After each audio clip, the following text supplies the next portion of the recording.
How goes everybody? Welcome back to Larry's Anything Goes. Hopefully you guys are having a great day, staying nice and safe, whether you're practicing your social distancing.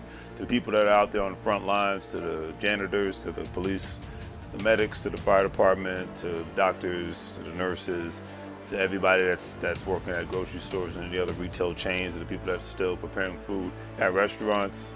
We thank you. To the delivery drivers, etc. Anybody that's quote unquote considered an essential employee at any job that's out there. Much love and much respect to you. Keep doing what you're doing. We greatly appreciate it. And if the world doesn't, Larry does. So that's all I can say. So keep up the good work. All right. So today's topic is going to be talking about, actually, in a sense, small businesses.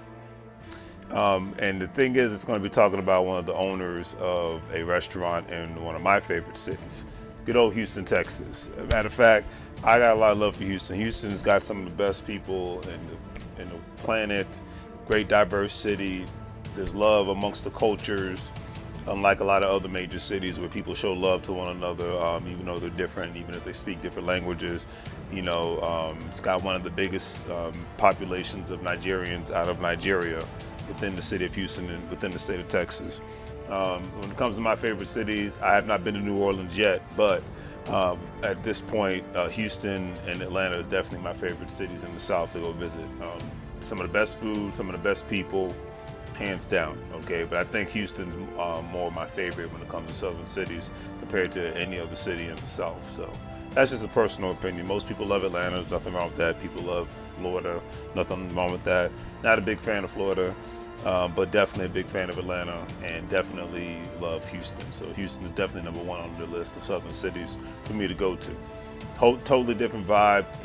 Always have a great time when I go there, and I feel like I'm one of the locals when I go there. So got to get back to Houston when this crazy thing is over with. Now, this article that I'm about to talk about is, like I said, it's based in one of my favorite cities,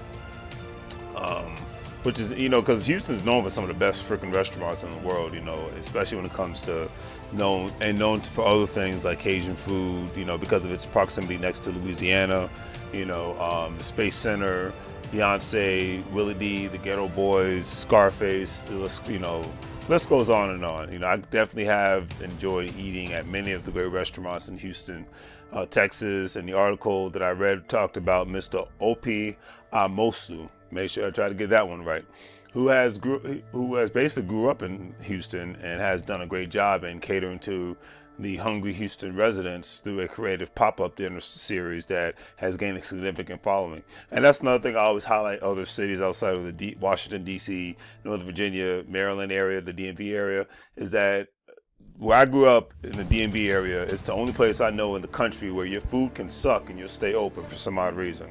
Like cuisine, like there are some good restaurants here, but it's nothing like when you go to New York City. It's nothing like when you go to Houston or Atlanta, or I'm sure from what I heard, New Orleans, Los Angeles, the list goes on and on.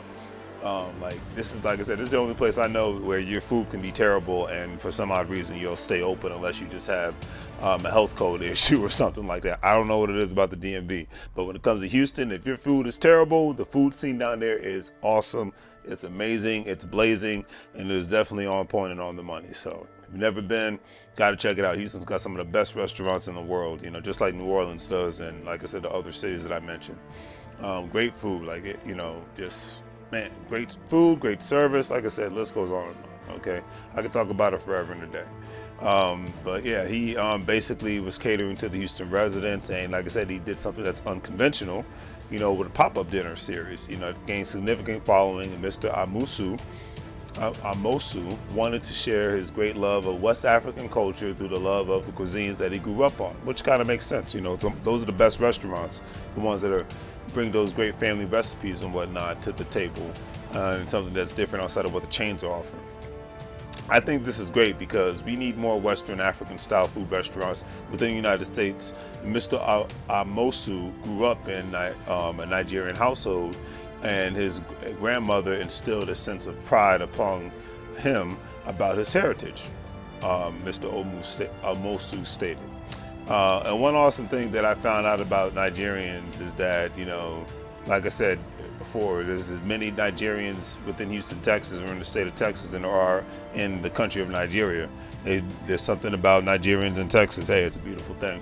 The article stated that in 2017, while on a business trip, Mr. Amosu admired the way other ethnic groups had propelled their home country's cuisine to the mainstream, making it more accessible to the broader communities. That's what you want to do in the restaurant business, in any business, really. He wanted to do the same for West African cuisine, and he created Chopping Block, basically, a contemporary West African inspired fast casual pop-up dinner concept, serving as a cultural crossroads between West African culinary traditions and local communities all at the same time. And I think that Mr. Amosu should be commended because for making the statement and for implementing his goals and aspirations. He didn't just talk about it, he did it. Because it would be nice to see more little West African towns pop up within major cities with great cuisines, because every city you go to, you have a little this and a little that, but it's a rarity you see a little African town. So got to give love and respect to it. And I heard that there's actually a little African town in San Diego that I need to check out one day. But I digress. Mr. Amosu created Chopping Block, a contemporary West African-inspired fast, casual pop-up dinner concept serving as a cultural crossroads between West African culinary traditions and local communities. And as the foundation of the restaurant's concept grew, Mr. Amosu's titled the Experience Chop Plus Stewed Kitchen series, a nod to his hometown of Houston, because obviously, it just makes sense because of the fact that Houston, Texas is the home of chopping screwed up music. And if you don't know what chopping screwed up music is, definitely want to Google it. I remember when I was a teenager and I first heard it, I was like, what the heck is this? It was just music that's basically slowed down. But it makes sense because the culture of a lot of Houstonians, especially within the African American community, have more of a chilled, laid back, Southern mentality. And I actually like that, what I'm saying? It's just people that are just chill and vibe, and like I said, I guess the thing is kind of like with Los Angeles, Houston kind of fits my personality, not being such an uptight and fast-paced place, even though both cities have a lot of traffic, have a lot of congestion. That's one thing LA and Houston have in common. I think LA's definitely got Houston beat, we'll be honest on that one. However, the mentality of the people there is a lot more chill and laid back and mellow, and just a little bit more appreciative of life. You know what I mean? Even though Texas and California, in a sense, are two different worlds. However, the one thing that they do have in common is that people are a lot more mellow and a lot more chill. And sometimes it can be just a little bit more friendly all at the same time, especially. And I think when we come out of this coronavirus crisis, I think people are going to appreciate the little things more in life. I know I will, like just being able to go to the gym, being able to take a trip, just I think people are going to be able to appreciate a little bit of life a little bit more. So that's just my personal opinion on that one.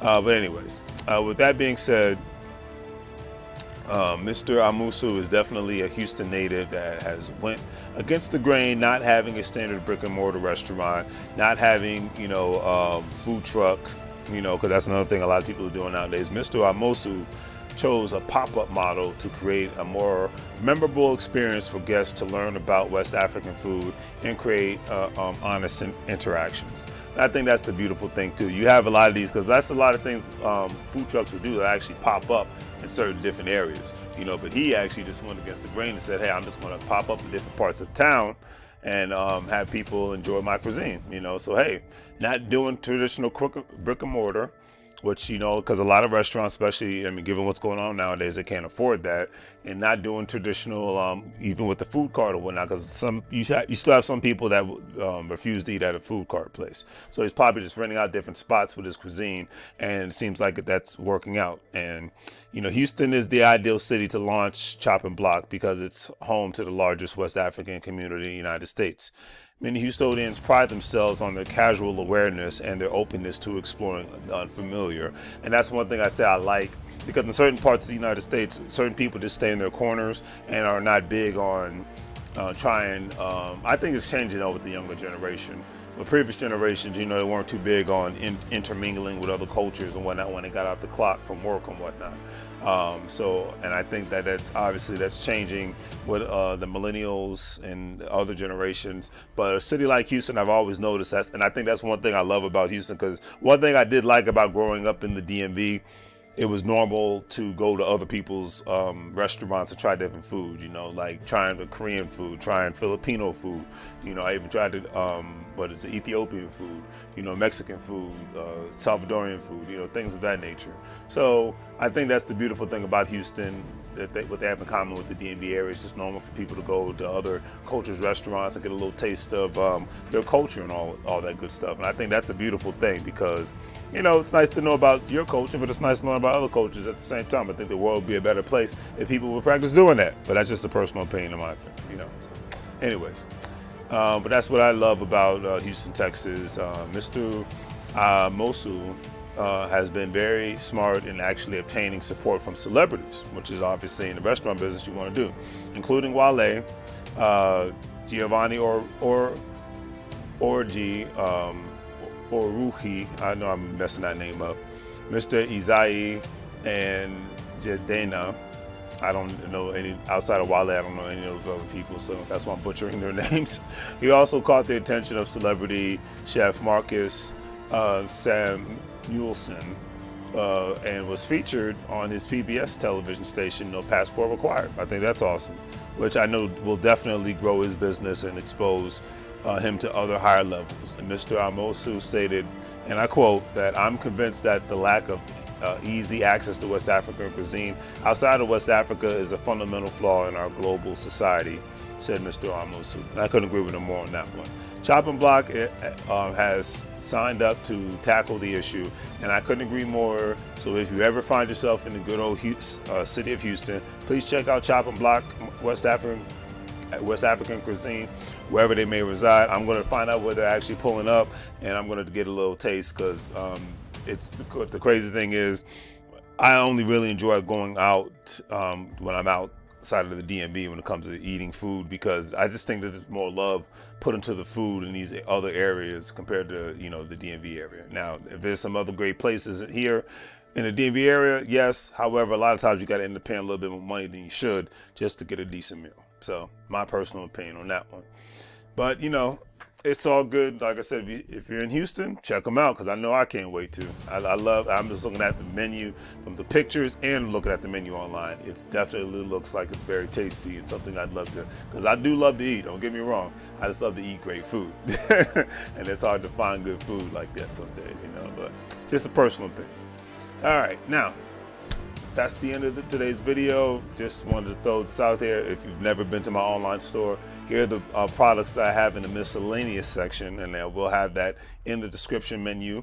If you're looking to get face masks, if you need hand sanitizers, if you need disinfectant, or if you're like me, you're working out from home, you need certain workout gear, we have this and more. Or if you definitely need plastic gloves and all that good stuff, because, you know, we need to be careful in this time frame. And hey, if I can help you get certain items that the grocery stores or Walmart doesn't have and save you some time sending those long crazy lines, especially given the fact with the law stating that no more than 10 to 20 people within the facility, you know, hey, ordering online is going to become your best friend right now during this crazy crisis. So hey, why not support a small family business like Larry's Anything Goes and check it out? All right. So anyways, here it is. If not, I understand. And like I said, always definitely look into Carrot Bars if you want to become part of the buying gold and referring people family, because obviously with all these people that are out of work right now and on unemployment insurance, you need to have some sort of a home-based business, have some sort of a side hustle at the same time. But everybody needs to have a home-based business because the tax benefits are beautiful, and the write-offs you get from 1099 people far outweigh your W-2. And if you don't believe me, please consult your tax consultant and they will tell you the same, all right? And more so because they are certified tax professionals. So I'm just going to give you the one-on-one aspects of it. Go to the professionals, get all the good nuggets and all the good information and detail when it comes to tax write-offs, okay? That's just how I look at it. Plus, for most part, people are getting their stimulus check. It's supposed to be next week, so hopefully people get that and give them some relief. And then to my small business owners out there, hopefully you filled out that link I talked about last week in regards to you getting possibly $10,000 in grant money, and there's other packages out there when it comes to the stimulus package for business owners. So hopefully you guys have done the research and take a look at it with the Small Business Administration and gone from there. It's up to you. Now, if you want to get some financial intelligence gear, we have that as well, representing when it comes down to knowledge equals money, money equals assets, and assets equals freedom. Don't believe me, ask the people who don't have assets right now, and then come talk to me. All right. Now, real men, and I have one for the women, discuss business, little boys and little girls, gossip. All right. And my new shirt, I love the smell of business in the morning. I know I do, so I hope you do as well. All right. And then various other products all at the same time. If you want to check them out, that's up to you. And remember, crazy thing, I've been saying it for years now. You can't get fired if you own the company. And I think it's with this crazy epidemic going on, unfortunately, we need more people to start owning the company and not just working for them, right? So hopefully you guys enjoyed the video. Please give it a thumbs up, share, like, all that great stuff. And hey, we're going to get through this crazy nonsense no matter what, all right? So take care, and I will see you guys later.